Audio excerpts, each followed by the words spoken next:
भी कैसे बने, इस दिशा में हमारा पूरा फोकस होना चाहिए। और इसलिए हर जनपद में नियमित रूप से इसकी बैठक जिलाधिकारी और पुलिस अधीक्षक, एसडीएमए है या एनडीएमए है, इन सब के साथ मिलकर के पीएसी होगी, पीएसी की फ्लड यूनिट होगी, उनके कमांडर के साथ मिलकर के इन कार्यक्रमों को आगे बढ़ाने, कमांडेंट के साथ मिलकर के इन कार्यक्रमों को आगे बढ़ाने की कार्रवाई हमारी होनी चाहिए। संवेदनशील जितने भी तटबंध हैं, उन तटबंधों का निरीक्षण सिंचाई विभाग या बाढ़ खंड से जुड़े हुए जो अभियंता हैं, जो कार्मिक हैं, उन्हें साथ में लेकर के जिलाधिकारी और पुलिस अधीक्षक वहां का स्वयं निरीक्षण कर लें, कार्यों की समीक्षा भी कर लें। जो अति संवेदनशील नहीं है, एक सामान्य श्रेणी के हैं, वहां पर भी उप जिलाधिकारी और डिप्टी एसपी को भेज करके उन क्षेत्रों में भी हम निगरानी रखें। हर जनपद में कंट्रोल रूम का गठन हो जाए। हम लोग कोरोना जैसी महामारी के समय में हम लोगों ने ICCC का गठन किया था। ये राउंड द क्लॉक काम करता था, 24 घंटे इस कार्य करता था, जिसमें हम लोगों ने कई टेलीफोन के कनेक्शन वहां रखे हुए थे और उसके माध्यम से सूचनाएं लेना, सूचनाओं का आदान प्रदान करना, हर एक स्तर पर जानकारी लेने की एक बहुत अच्छा मैकेनिज्म तैयार हो चुका था। कंट्रोल रूम हर जनपद का होना चाहिए और उसी तर्ज पर हम लोग इस कार्यक्रम को भी आगे बढ़ाने का कार्य करें। आप इस उसमें न रहें कि हमारे यहाँ बाढ़ नहीं आई है। हमारे जनपद में जल जमाव भी नहीं होना चाहिए, किसी भी ग्राम पंचायत में, किसी भी नगर निकाय में, किसी भी वार्ड या मोहल्ले में भी नहीं, और हर एक स्तर पर इसकी जवाबदेही हम सुनिश्चित करवाएं। नाला नालियों की सफाई, ड्रेन आदि की सफाई, उन्हें डिसिल्ट करना, जो सिल्ट निकला है उसका निस्तारण कर देना, ये सभी कार्रवाई समय से आगे बढ़ जानी चाहिए। अगर हो गया है तो अच्छी बात है, नहीं हुआ है तो इसको हम हर जनपद में करें। जिले के अंदर जिलाधिकारीगण थोड़ी भी रुचि ले लें, कोई स्थिति नहीं होनी चाहिए जल जमाव की। हर एक स्तर पर उसकी जवाबदेही तय करें और इस बात को सुनिश्चित करें कि हमें जल जमाव से भी मुक्त रखना है और बाढ़ से बचाव के लिए जो भी कार्यक्रम होने हैं, यद्यपि ये कार्य जनवरी फरवरी में शुरू हो जाने चाहिए, जनवरी फरवरी में नहीं हो पाए, अप्रैल से ही शुरू हुए हैं, अप्रैल में ये कार्य प्रारंभ हो चुके हैं और हमारा प्रयास हो कि कल 30 जून है, 30 जून तक ये कार्य पूरे हो जाएं।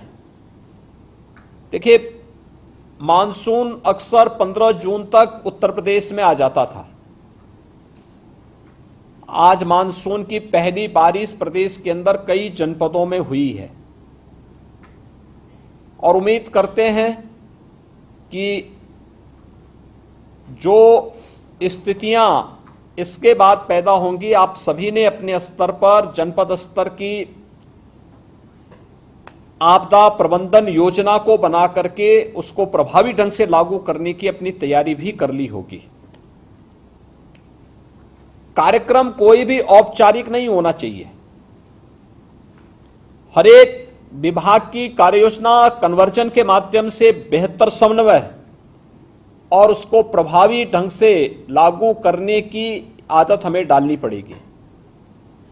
उत्तर प्रदेश जैसे राज्य ने अपने अल्प संसाधनों के माध्यम से, कन्वर्जन के माध्यम से बड़ी से बड़ी चैलेंज को फेस किया है और उसको बेहतर मॉडल भी उसके प्रस्तुत किए हैं। हमें वही मॉडल इसमें भी प्रस्तुत करना है।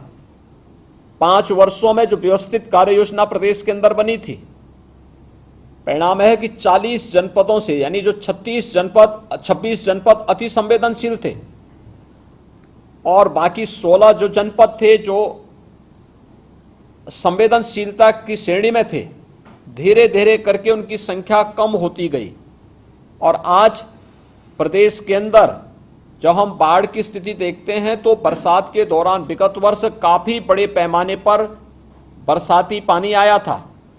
सरयू में आया था, राप्ती में भी आया था, घाघरा में भी आया था, उधर गंडक में भी था, गंगा में था, यमुना में था। लेकिन इन सब को व्यवस्थित कार्य योजना को समय पे लागू करने का परिणाम था कि जनधन की हानि न्यूनतम हुई थी यूपी के अंदर। पहले से ही लागू की गई कार्य योजना की प्रभावी समीक्षा करना, उसका पर्यवेक्षण करना और उसको प्रभावी ढंग से लागू करने के लिए जो कार्यक्रम प्रदेश के अंदर लागू हुए थे, आज उसके परिणाम हम सबके सामने दिखाई देते हैं। हमने नदियों को चैनलाइज करने के लिए ड्रेजिंग की, लेकिन ड्रेजिंग का कार्य तब तक पूरा नहीं होता जब तक कि हम जो सिल्ट वहां से निकले उसको सही ढंग से ऑप्शन करके उसको वहां से निस्तारित नहीं कर दें। और मुझे लगता है कि ये तो हमारे लिए प्रकृति प्रदत्त एक ऐसा उपहार है कि जिसका आप उपयोग कर लेंगे तो आपके यहां इल्लीगल माइनिंग की बहुत बड़ी समस्या का समाधान हो जाता है। लेकिन जनपद स्तर को रुचि लेनी पड़ेगी, जिलाधिकारियों को माइनिंग विभाग के साथ मिलकर के इसके बारे में रुचि लेनी पड़ेगी, समय पे इस कार्य योजना को आगे बढ़ाना पड़ेगा। अगर सिर्फ वहीं पड़ी रहेगी फिर वह नदी के ही उसमें चला जाएगा और उसी के पेट में जाएगा तो फिर नदी फैलेगी और जब फैलेगी तो उसके बाद समस्या खड़ी होनी है। बाढ़ तभी पैदा होता है, बाढ़ की समस्या तभी खड़ी होती है जब ये हम व्यवस्थित रूप से जो चैनलाइज के कार्यक्रम को हम सही ढंग से उसको लागू करने में जहां भी विफल है वहां पे इस प्रकार की स्थिति पैदा हो रही है। इसलिए अब आपके पास समय नहीं होगा, लेकिन फिर भी अगर संभव हो सकता है तो इस पे अनिर्णय का शिकार न बन करके समय से इस कार्यक्रम को हमें आगे बढ़ाना चाहिए और अगली कार्य योजना को भी अभी से तैयारी कर लेनी चाहिए। उन संभावित क्षेत्रों को पहले से चिन्हित कर लेना चाहिए कि जहां पे हमें नदी को चैनलाइज करना हो, जो तटबंध के नजदीक हो, गांवों के नजदीक हो, वहां पर नदी का अपना एक निश्चित कैचमेंट एरिया होता है। लेकिन कैचमेंट एरिया पर जब भी अतिक्रमण होता है तो नदी वहां से दूर भागती है और जब नदी दूर भागती है तो उसके बाद फिर नई आबादी उसकी चपेट में आती है, उसके कारण जनधन की हानि उसके कारण होती है। हम इस बात को सुनिश्चित करें कि नदी के कैचमेंट एरिया पे किसी भी प्रकार की इल्लीगल माइनिंग न होने दें। मैं देखता हूं कई जनपदों में नदी के कैचमेंट एरिया से लोग मिट्टी निकालते हैं, वहां पे इल्लीगल माइनिंग करने लगते हैं या वहां पर अन्य ऐसी गतिविधियां करते हैं जिसके कारण नदी के कैचमेंट एरिया के साथ खिलवाड़ होता है और फिर वह बाढ़ को आमंत्रित करता है और उसके कारण भी जनधन की हानि होती है। हम इस बात को देखें कि इसको हम हर हाल में हर जनपद इसको रोकें और ये हर जनपद का दायित्व बनता है कि हम लोग अपने यहां इल्लीगल माइनिंग को किसी भी परिस्थिति में आगे बढ़ने न दें, उसको हर हाल में रोकें। जो माइनिंग एक सिस्टम के साथ जोड़ करके शासन की सहमति से और बाकायदा नियमों के अंतर्गत हो रहा है, उसी को हम आगे बढ़ाने के लिए कार्य आगे बढ़ा देंगे तो कहीं कोई समस्या नहीं आने वाली है। हम लोग इस बात को भी ध्यान में रखेंगे कि जो भी कार्य योजना बनी है उसकी क्वालिटी की जांच, तटबंधों की संवेदनशीलता और अति संवेदनशीलता और संवेदनशीलता को ध्यान में रख करके जो कार्य योजना बनाई गई है। सिंचाई विभाग ने पिछले 5 वर्ष के अंदर बेहतर तकनीक को अपना करके बाढ़ बचाव के कार्यक्रमों को आगे बढ़ाने का कार्य किया है, बाढ़ निरोधक उपायों को प्रभावी ढंग से लागू करने का काम किया है। हर जनपद जो भी बाढ़ के प्रति अति संवेदनशील हैं वे इसे वहां पर लागू करें। सबसे बड़ी जिम्मेदारी सिंचाई विभाग के ऊपर आएगी, लेकिन अन्य जिन विभागों की चर्चा यहां पर अभी मैंने की है, ये सभी विभाग जनपद के अंदर भी होंगे। जनपद के अंदर भी इनके साथ बैठ करके जिलाधिकारी जनपद स्तर पर जनप्रतिनिधियों के साथ भी बेहतर संवाद बना करके इस बात को सुनिश्चित करेंगे कि कार्य योजना जो बनाई गई है वह व्यवस्थित रूप से लागू हुई है या नहीं हुई है। ऐसा नहीं कि हम बाढ़ आने का इंतजार कर रहे हैं तब आप नाव की व्यवस्था करेंगे, बाढ़ आने का इंतजार करेंगे तब आप चारे का जो चारे केले तब आप टेंडर निकालेंगे। ये सारी कार्य योजना आपके पास पहले से होनी चाहिए। अगर बचता भी है तो जब आपके पास निराश्रित गौआश्रय स्थल हैं आप वहां उनको बेच दीजिए, बाद में उनकी आवश्यकता पड़ेगी ही पड़ेगी। लेकिन आपके पास हमेशा एक स्टॉक इस प्रकार का होना चाहिए जहां पर आप पर्याप्त मात्रा में बाढ़ पीड़ितों के लिए खाद्यान्न और राहत पैकेट बनाने की व्यवस्था के साथ साथ जो वहां पर बाढ़ के कारण जिन पशुओं को सुरक्षित स्थानों पर पहुंचाने की कार्रवाई होगी उन्हें आप पर्याप्त मात्रा में उनके लिए भी चारे की व्यवस्था दे सकें और इसे हमें प्रभावी ढंग से आगे बढ़ाने की कार्रवाई करनी चाहिए। आधुनिक तकनीक का उपयोग करना चाहिए और हमारा प्रयास होना चाहिए कि बाढ़ एक आपदा है, आपदा के कारण जनधन की हानि को न्यूनतम स्तर तक पहुंचाने की हमारे स्तर पर प्रयास होने चाहिए और ये हर जनपद अपने अपने स्तर पर इस कार्य योजना को बनाकर के लागू करने की तैयारी कर लें। बाद में इसमें शिकायत नहीं आनी चाहिए। शासन के स्पष्ट निर्देश के बावजूद हम इंतजार करते रहते हैं कि जब शासन से कोई कहेगा तो हम राहत पैकेट बांटेंगे। मुझे लगता है कि अगर बाढ़ आ गई है, गांव मेरुंड हो चुका है, तो हमारा प्रयास होना चाहिए कि पीड़ितों का हम भोजन के पैकेट उपलब्ध करवा दें। अगर आपको लगता है कि गांव को वहां से हटा करके सुरक्षित स्थान पर पहुंचाना है तो हमें उन्हें सुरक्षित स्थान पर किसी सार्वजनिक भवन में सुरक्षित स्थान पर रखने की वहां पे पहले से व्यवस्था करनी चाहिए। पीड़ितों में खासतौर पर महिलाओं और बालिकाओं की सुरक्षा का उचित प्रबंधन करना चाहिए। कुत्ता या कोई जंगली जानवर किसी बच्चे को, किसी व्यक्ति को, किसी बुजुर्ग को नुकसान न पहुंचाने पाए, इसकी भी एक वहां पे व्यवस्था देख लेनी चाहिए। लोगों को पहले से ही इन कार्यक्रमों के साथ जोड़ने की तैयारी हमारी होनी चाहिए। अगर ये सभी कार्यक्रम सभी विभाग मिलकर के अपनी अपनी जिम्मेदारियों का निर्वहन करने लग जाएंगे तो फिर बाढ़ जैसे हमने पिछले 5 वर्षों के अंदर व्यवस्थित कार्य योजना के माध्यम से उस पर प्रभावी रोक लगाने में सफलता प्राप्त की है, ऐसे ही हम लोग इस वर्ष भी बाढ़ जैसी आपदा को प्रभावी ढंग से रोकने में हमें मदद मिल सकती है। ड्रेजिंग की जो कार्रवाई एल्गिन चरचरी डैम के पास हुआ है, तटबंध के पास होता है, जो बस्ती के पास हो रहा है या जो अन्य जनपदों में जो कार्य हुए हैं, हमें देखना चाहिए कि हम अन्य क्षेत्रों में भी अभी से सर्वे करके बाढ़ के दौरान ड्रोन से सर्वे करके या सैटेलाइट मैपिंग के माध्यम से भी हम इन चीजों को चेक कर लें कि हमें बरसात के तत्काल बाद भी कौन से ऐसे क्षेत्र होंगे जहां पर हम इन कार्यक्रमों को लागू करते हुए नदियों को चैनलाइज करने की व्यवस्था अभी से प्रारंभ कर लें, जिससे कार्य समय पे आगे बढ़ सके। अन्यथा मई जून में कार्य योजना बनाने से कुछ नहीं होने वाला है। यह कार्यक्रम आपके अक्टूबर नवंबर से ही बनते हुए दिखाई देने चाहिए, जिससे अप्रैल आते आते बाढ़ बचाव के सारे कार्यक्रम आप लागू कर सकें। जिन्हें परमानेंट बाढ़ बचाव के कार्य जहां होने चाहिए वे कार्य योजनाएं अलग होनी चाहिए, जो टेम्पररी होनी है वो अलग से बननी चाहिए, और जो मीडियम उससे जुड़ी होंगी, जो तात्कालिक रूप से कुछ प्रभावी होनी है, जिनको उसका प्रभाव पड़ भी सकता है, नहीं भी पड़ सकता है, एक सामान्य वे में हम लोग बचाव के लिए करते हैं। इन सभी को हम लोग अगर एक कार्य योजना बना करके प्रभावी ढंग से लागू करेंगे तो जनप्रतिनिधियों को भी समय समय पर माननीय सांसद, माननीय विधायक को इसका विजिट करवाएंगे तो काफी बड़ी जो कभी कभी क्षति हो जाती है बाढ़ के कारण, तो उससे हम अधिक से अधिक लोगों को राहत देने में सफल हो सकते हैं।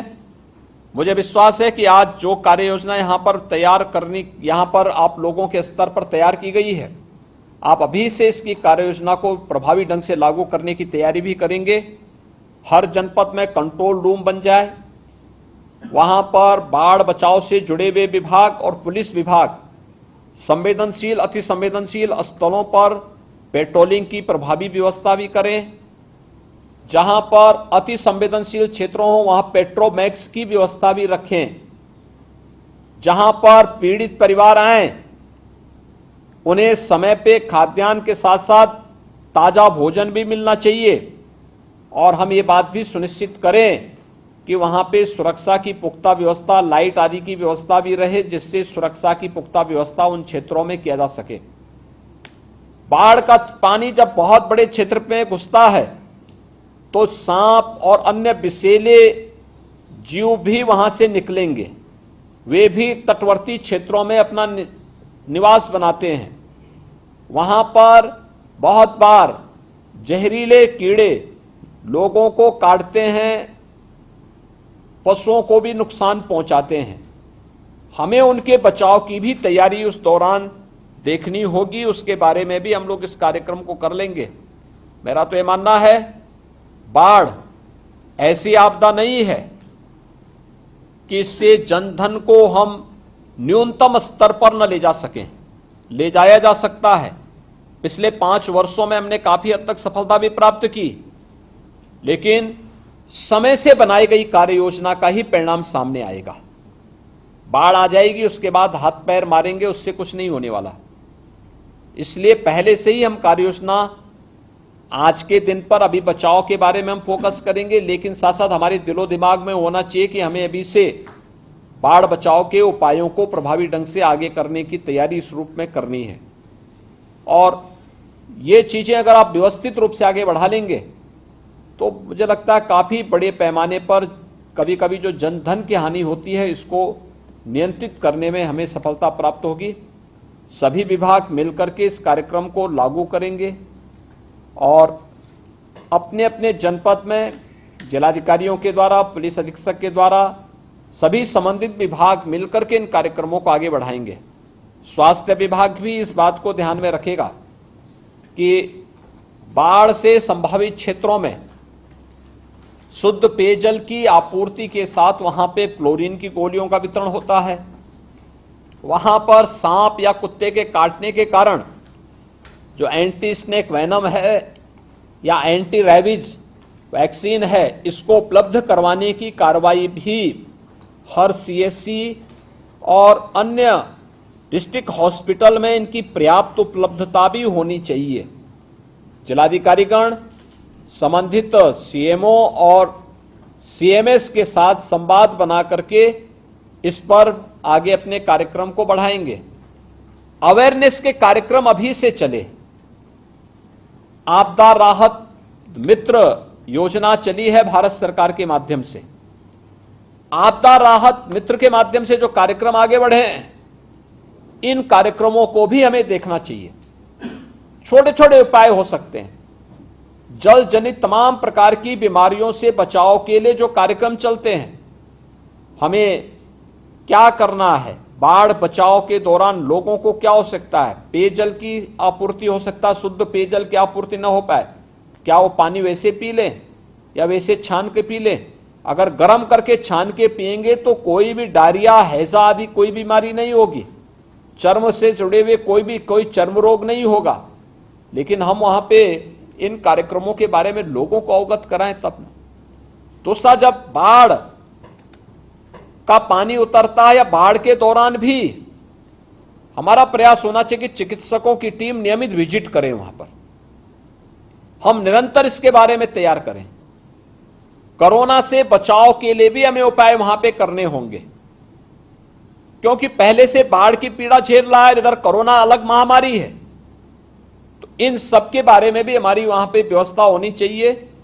अन्य जितने भी विभाग हैं, कृषि है, खाद्य एवं रसद है, पशुपालन है, चिकित्सा एवं स्वास्थ्य है, गृह है, ये सभी, विद्युत विभाग है, विद्युत विभाग को इन चीजों को देखना होगा कि वहां पे पावर सप्लाई तो नहीं हो पाएगी बाढ़ के दौरान, लेकिन पेट्रोमैक्स और जेनसेट आदि की व्यवस्था हम लोग वहां पे करें यह काम विभाग के स्तर पर ही होना है, खासतौर पर सिंचाई विभाग के जहां चौकियां होंगी, बाढ़ चौकी होंगी, वहां पे पेट्रोमैक्स की व्यवस्था, राहत कैंपों में, शिविरों में प्रयास होना चाहिए कि राहत शिविर स्कूल की बिल्डिंग में या उस दौरान कोई खाली पड़े पक्के भवन और अच्छे भवन में ही हम इन चीजों को करेंगे। ऐसा ना हो कि आप उनके लिए टेंट लगाना प्रारंभ करें और बाद में उसके कारण भी समस्या खड़ी हो।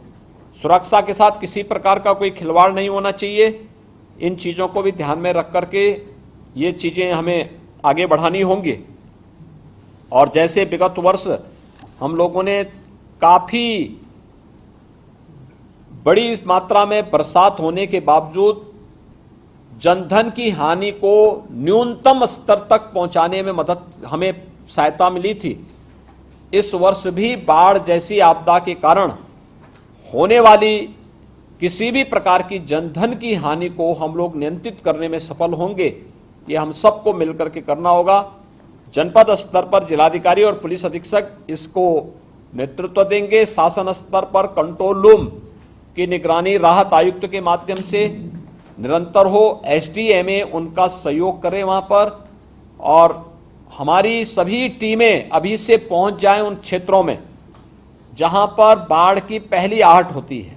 लखीमपुर खीरी, पीलीभीत, सीतापुर, ये जो जनपद हैं, इन जनपदों में अभी से हमारी तैयारी उसे आगे बढ़ाने के लिए हो जानी चाहिए और वहां पे नियमित प्रैक्टिस करके हम लोगों को एक भय से पहले से मुक्त करने की तैयारी भी करें। जो जवान या जो स्वयंसेवक कार्य में लगते हैं उनके लिए समय पे लंच पैकेट उपलब्ध हो जाए। अक्सर होता है कि 8-8 घंटे 12-12 घंटे वे काम कर रहे हैं और उनको कुछ भी नहीं मिल पाता है। ये डिस्ट्रिक्ट एडमिनिस्ट्रेशन इस बात को सुनिश्चित करें कि फील्ड में तैनात जवानों को समय पे भोजन आदि जो भी दिया जाना है वो पैकेट ताजा और सही भोजन उन्हें समय पे प्राप्त हो जानी चाहिए। बाढ़ बचाव के उपायों के लिए अन्य जो भी प्रयास होने हैं, जिन भी विभागों के स्तर पर शासन ने समय समय पर उस प्रकार के निर्देश जारी किए हैं, हम उसे प्रभावी ढंग से लागू करने की तैयारी करेंगे। ये मुझे आज के यहां पर आपसे कहनी थी। मैं विश्वास के साथ कहता हूं कि 5 वर्ष के अंदर के सफल मॉडल के बाद सिंचाई विभाग और अन्य विभाग मिलकर के इस वर्ष भी बाढ़ जैसी आपदा को नियंत्रित करने में सफल होंगे। इस पूरे कार्यक्रम के लिए मैं आपके साथ में हुई, मेरे आप सबके प्रति शुभकामनाएं भी हैं। धन्यवाद जी।